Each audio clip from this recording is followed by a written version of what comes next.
This video is all about how to layer in the snow. There are two types of layering systems and they're both really easy. The first is the 3-layer system. It consists of a base layer, a mid layer and your ski jacket.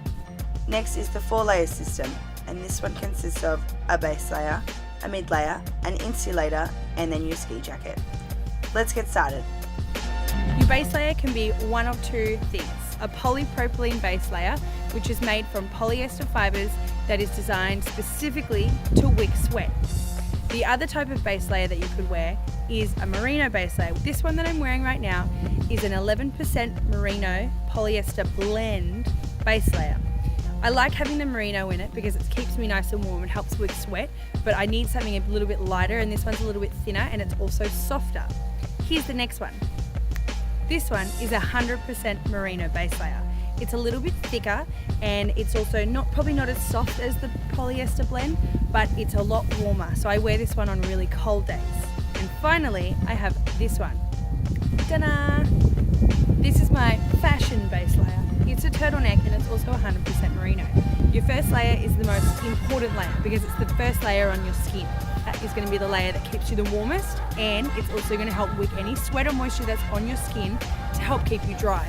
Because if you start sweating and your body gets wet, that's how you get cold. So make sure you invest in a really good base layer. Next is your middle layer, and this sits between your base layer and your jacket. I get a little bit colder up there, so I like to wear a fleece, and this is probably the most popular option for everyone because you can find really cheap fleeces and you can also find really expensive fleeces. This is my fleece. It's a very thin fleece, but it's still really warm. Because I have my merino base layer on, which is really nice and toasty, this fleece is going to act like my insulator. Don't be scared by how thin a fleece is either. It's still just as warm. Your fleece is going to help keep heat inside your jacket. It's going to help you stay warmer, all while your base layer works to keep yourself dry and sweat free. Now that we've got our first and second layer on, that's it for the 3-layer system. All you need now is your jacket. This is my jacket. It's a really nice warm Goretex jacket. It has an insulated liner on the inside as well, so I generally don't need any more than this. However, if you get really cold or you wear a non-insulated jacket, you might need that third insulating layer. This is my down insulator. I wear this one if it's really cold, and it often just makes the world of difference on a really windy or a cold day.